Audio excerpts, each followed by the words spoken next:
warahmatullahi wabarakatuh. Selamat siang teman-teman mahasiswa ilmu politik FISIP Wimali Songo Semarang yang mengikuti mata kuliah metodologi penelitian politik. Pada sesi kali ini saya akan membahas tentang secara singkat secara lebih umum 3 pendekatan dalam penelitian ilmu politik. Pertama adalah pendekatan tradisional, yang sebenarnya sudah materinya sebagian sudah saya kirimkan kepada mahasiswa, teman-teman mahasiswa, yaitu kemudian pendekatan behavioral atau pendekatan perilaku dan pendekatan post perilaku atau post behavioralism. Namun sebelum itu perlu kiranya saya menjelaskan tentang apa itu pendekatan dan bagaimana posisi pendekatan di dalam studi politik atau penelitian politik. Nah, secara umum atau sederhananya pendekatan bisa dipahami sebagai kriteria sebenarnya, cara perspektif atau kriteria untuk menyeleksi masalah, menyeleksi data yang relevan di dalam penelitian politik. Karena itu pendekatan itu mencakup standar atau tolak ukur yang dipakai untuk memilih masalah dan menentukan data mana yang diteliti serta data mana yang dikumpulkan, data mana yang dikesampingkan, data mana yang tidak perlu untuk diambil di dalam penelitian politik. Itu singkatnya tentang pendekatan. Jadi pendekatan ini kan turunan dari paradigma sebenarnya. Karena itu pendekatan membantu seorang peneliti politik untuk memahami realitas politik yang sedang dikaji.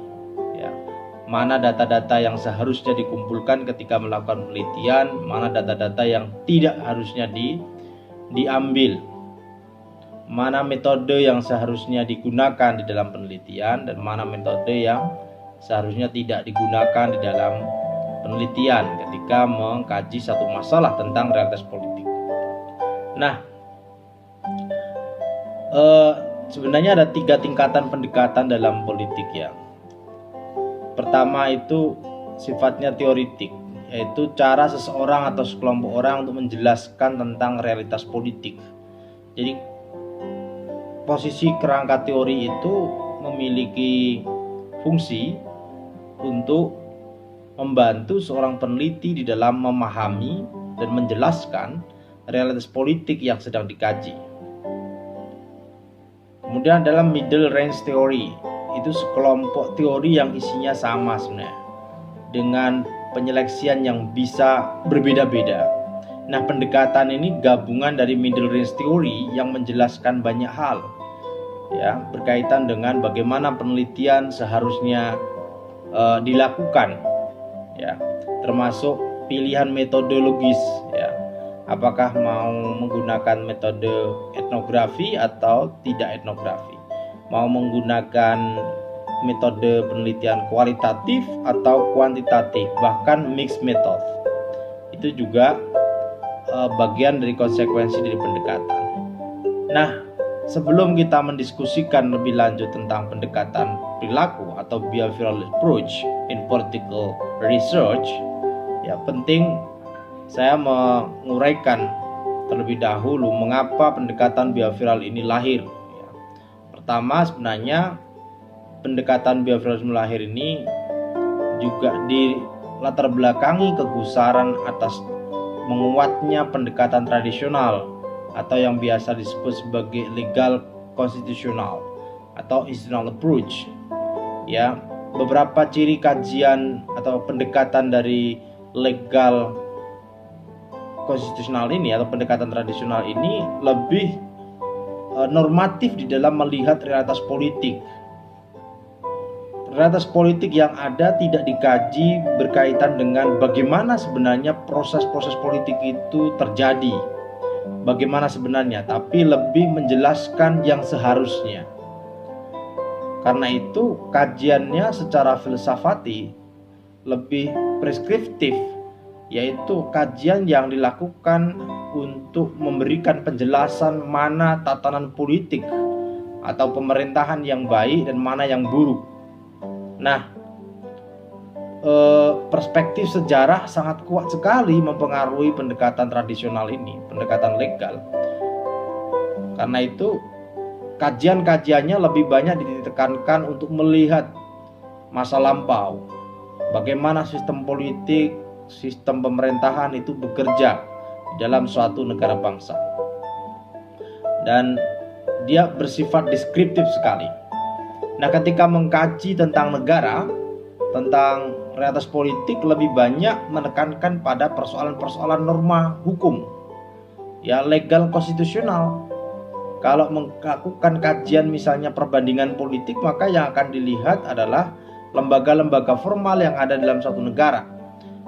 Seorang peneliti yang menggunakan pendekatan tradisional ini akan lebih banyak mengkaji tentang perbandingan masing-masing fungsi lembaga legislatif, eksekutif, ya, yudikatif yang ada di negara-negara yang dikaji.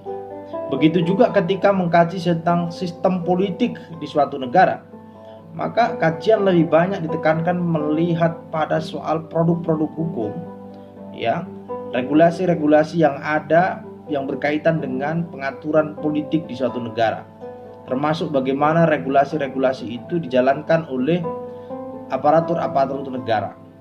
Jadi lebih melihat politik itu adalah semata-mata persoalan bagaimana negara itu dijalankan, bagaimana rezim berkuasa itu menjalankan pemerintahannya berdasarkan regulasi-regulasi yang ada, kebijakan-kebijakan publik itu yang dilihat. Di materi sebelumnya saya sudah memberikan penjelasan tentang ini sebenarnya, yang disebut sebagai pendekatan institusional, old dan new institutionalism. Meskipun pada perkembangannya ini kemudian mengalami kemajuan, ya, pendekatan tradisional ini yang melahirkan pendekatan new institutionalism setelah lahirnya atau kritik-kritik pedas yang diberikan oleh pendekatan behavioralism. Nah, pendekatan tradisional ini lebih banyak menggunakan metode kualitatif, ya, di dalam mengkaji. Kualitatif ini juga lebih banyak didasarkan pada analisis regulasi-regulasi yang ada, analisis produk-produk kebijakan, dan kemudian didasarkan juga penggalian datanya pada teknik-teknik wawancara. Sedangkan pemakaian data-data statistik, metode-metode matematika, ya, yang lazim digunakan oleh orang-orang yang melakukan penelitian dengan metode kuantitatif itu belum banyak dilakukan. Nah, nilai yang dipertimbangkan itu berkaitan dengan nilai baik dan buruk di dalam masyarakat. Jadi analisisnya kemudian pertimbangannya hitam putih, baik dan buruk. Nah, karena dia hanya mencoba menjelaskan apa yang terjadi, yang seharusnya terjadi, maka pendekatan tradisional ini telah gagal, ya, oleh para ilmuwan berikutnya yang diilhami oleh paradigma positivis, yang kemudian melahirkan para pendekatan behaviораlis ini, melihat pendekatan legal formal ini gagal di dalam membangun teori, Dia lebih banyak menghasilkan filsafat politik, acuan hukum atau etika politik. Filsafat politik itu kan berkaitan dengan apa yang seharusnya terjadi. Kalau mengkaji negara, bagaimana negara itu dijalankan secara ideal. Ketika mengkaji tentang proses pemilu misalnya, maka bagaimana proses pemilu yang seharusnya terjadi. Tapi tidak berusaha untuk menjelaskan realitas politik elektoral yang sesungguhnya. Nah, padahal kalau kita tahu bahwa teori politik itu dibangun berdasarkan atas analisis dan penjelasan dari fakta-fakta empirik. Nah, sedangkan filsafat sendiri tidak berasal dari fakta-fakta empirik kebanyakan. Ya, itu meskipun sama-sama dihasilkan dari analisis pada realitas politik itu sendiri. Nah, ada beberapa contoh pendekatan tradisional ini, ya, yang menghasilkan beberapa teori politik pemerintahan ya. Termasuk lebih banyak sekali di pendekatan tradisional ini menghasilkan teori-teori tentang negara. Seperti contohnya R. Rennersburg misalnya, atau The Web of Government oleh McFord. Nah, beberapa teori. Nah, karena pendekatan tradisional ini dinilai tidak banyak menghasilkan teori-teori politik ya yang progresif di dalam perkembangan studi-studi politik, maka awal tahun 1930-an ini muncul kekecewaan dari para ilmuwan-ilmuwan yang ada di Amerika Serikat, khususnya mazhab Chicago, di mana ilmu politik tidak banyak membahas tentang bekerjanya kekuasaan. Relasi kekuasaan itu tidak banyak dilihat. Ilmu politik terasing dari proses-proses kebijakan, karena kebijakan yang dilihat adalah produk-produk kebijakannya. Nah, metode ilmu politik sangat terbelakang dibandingkan dengan studi-studi yang ada di dalam ilmu sosiologi atau antropologi misalnya, yang sudah cukup progresif di tahun 1930-an itu. Nah, kekecewaan ini didominasi oleh Chicago School atau mazhab Chicago. Ya, karena itu kemudian muncul ilmuwan-ilmuwan seperti Charles E. Merriam, ya Harold D. Laswell, ya, yang berasal dari mazhab Chicago ini. Ilmuwan-ilmuwan politik mazhab Chicago ini tidak mensetujui ya banyak ya dari gagasan-gagasan teoritik, asumsi-asumsi dasar yang ada dalam pendekatan tradisional. Karena itu kemudian para ilmuwan mazhab Chicago yang kemudian menjadi latar belakang munculnya teori behavioralism ini mencoba membawa kajian politik yang awalnya membahas struktur ya dan bukan proses itu, beralih kepada kajian-kajian tentang proses-proses politik. Kemudian yang awalnya membahas lembaga, lebih banyak membahas lembaga, beralih kepada kajian-kajian yang membahas tentang perilaku individu dan perilaku kelompok. Nah, yang lebih maju ya, kemajuan yang signifikan dari pendekatan behaviораlis ini adalah penggunaan metode kuantifikasi ya, ilmu-ilmu saintifik dari biologi, dari matematika, ekonomi diadopsi untuk menganalisis persoalan-persoalan politik praktis di dalam suatu negara. Baik realitas politik itu terjadi di ranah grassroots, ya, khususnya pada proses-proses politik elektoral, pemilu maupun pilpres, pilkada, pemilu untuk pileg, sampai pada politik-politik praktis di level elit. Ya. Nah, jadi kalau kita mau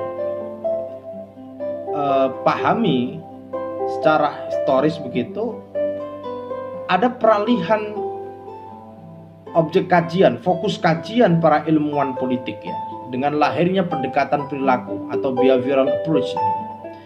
Pertama, ada perubahan yang awalnya tadi sudah saya jelaskan bahwa pembahasan dari struktur berubah menjadi pembahas proses. Yang awalnya membahas regulasi, norma, kemudian membahas lembaga, beralih pada perilaku. Nah, kajian-kajian ini sekali lagi kemudian diilhami juga dari ilmu-ilmu sosiologi, psikologi, dan antropologi. Oke, kita lanjutkan. Nah, beberapa ciri ya mendasar yang bisa kita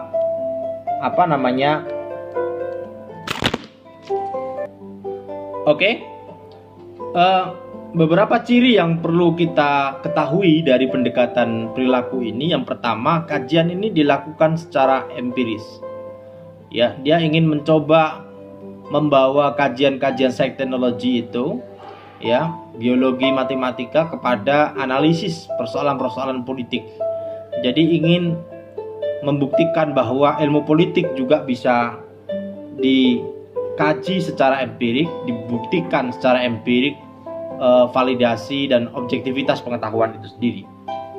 Yang kedua, analitis, ya, mencoba memahami realitas politik itu secara analitis. Kemudian kajian-kajian dilakukan pada perilaku individu dan kelompok, termasuk kelompok-kelompok non formal. Ya. Karena itu ada banyak kajian, ya, yang dilakukan oleh para ilmuwan behavioral ini, mulai dari kajian-kajian tentang partisipasi politik massa di negara-negara demokrasi umumnya, ya, perilaku pemilih gitu, sampai pada preferensi politik dari para pemilih warga itu juga dapat dikaji dengan pendekatan behaviораlis ini. Pengambilan suara, aktivitas politik yang tak biasa seperti demonstrasi, pemogokan, itu juga menjadi ladang area kajian daripada ilmu politik yang menggunakan pendekatan perilaku. Di level tatanan elit, kajian politik dengan pendekatan perilaku mencoba untuk memahami perilaku elit politik di dalam proses-proses pengambilan kebijakan publik. Ya. Kemudian juga mengkaji tentang tindakan-tindakan kelompok, penekan kelompok kepentingan, bahkan tindakan-tindakan partai politik, ya. Bahkan di level internasional pun kajian politik yang menggunakan pendekatan perilaku ini juga dilakukan untuk mengkaji tindakan-tindakan negara bangsa.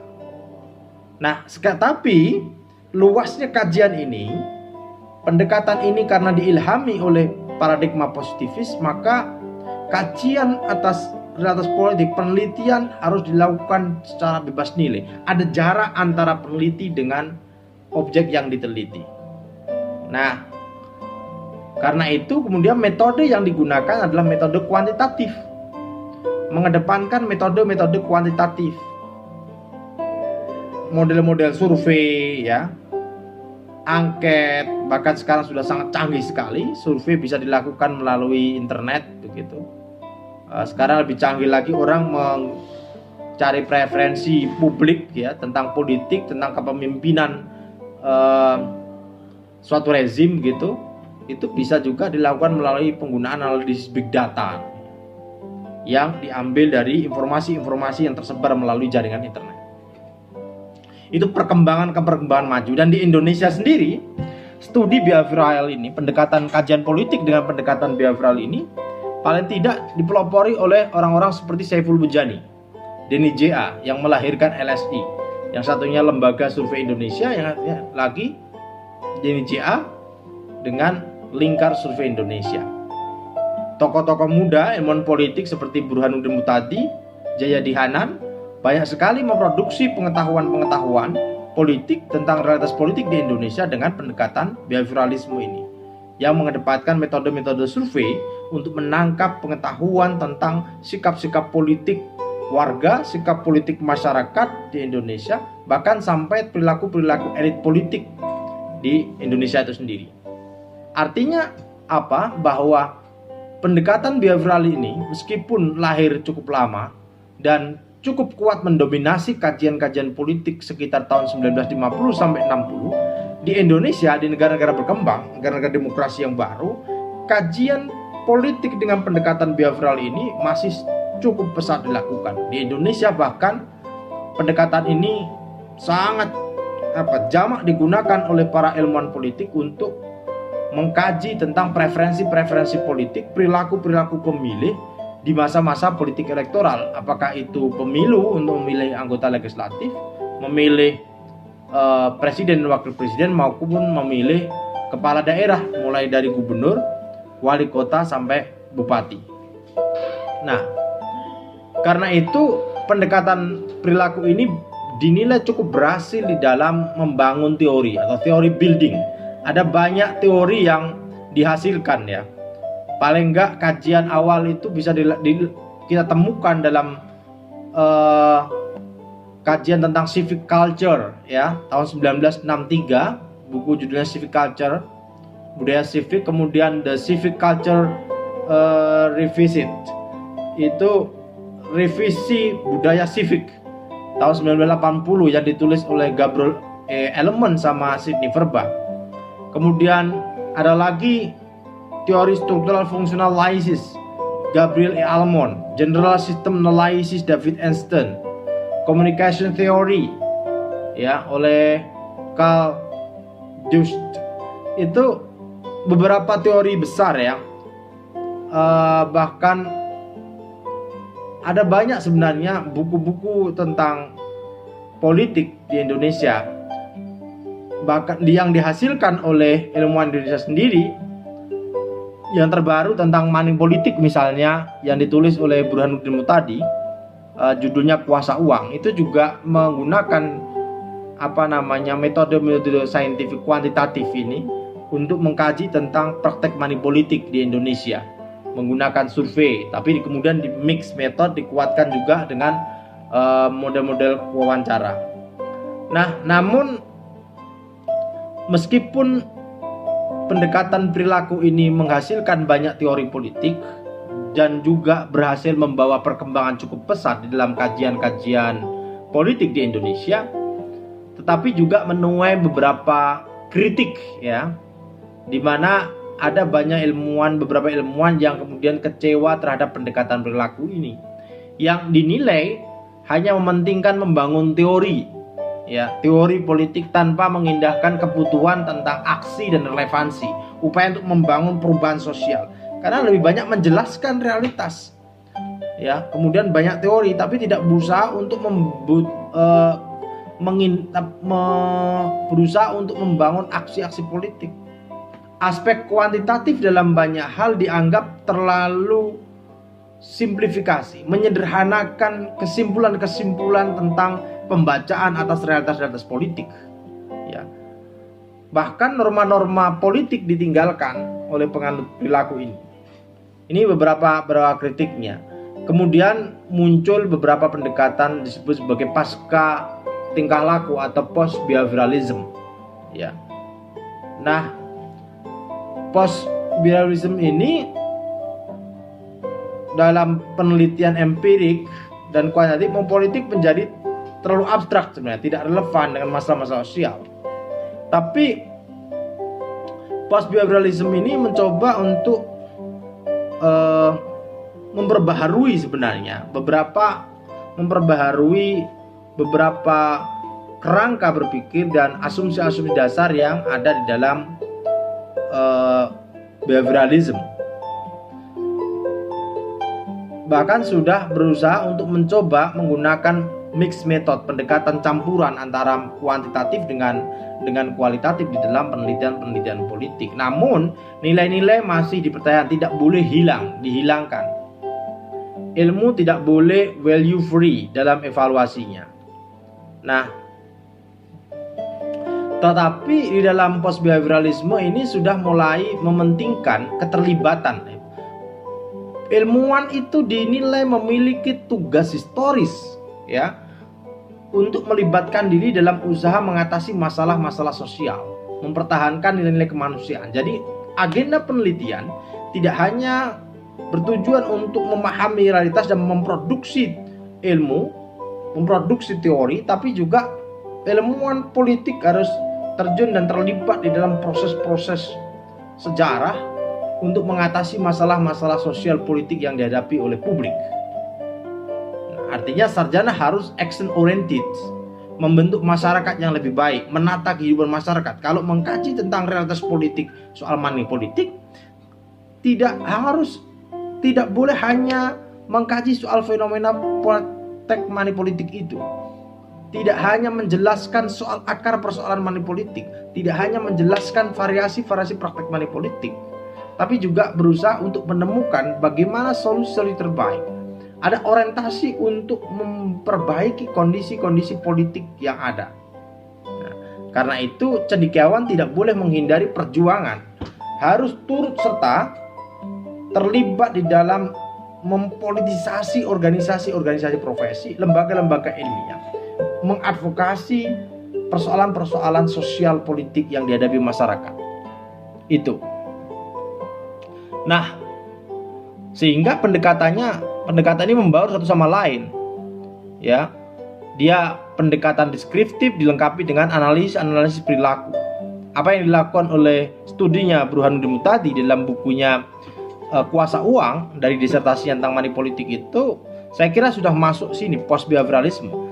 Mencoba memadukan metode-metode yang lazim ada di dalam behavioralisme dengan metode-metode yang non behaviораlis, mixed method, kualitatif dengan kuantitatif dipadukan, dengan tujuan untuk mengungkap persoalan-persoalan dan juga memberikan rekomendasi-rekomendasi tentang apa yang harus dilakukan oleh negara di dalam konteks pemberantasan money politik. Nilai-nilai dan norma-norma didukung kembali pada tempat yang dihormati tapi dalam kajian ini.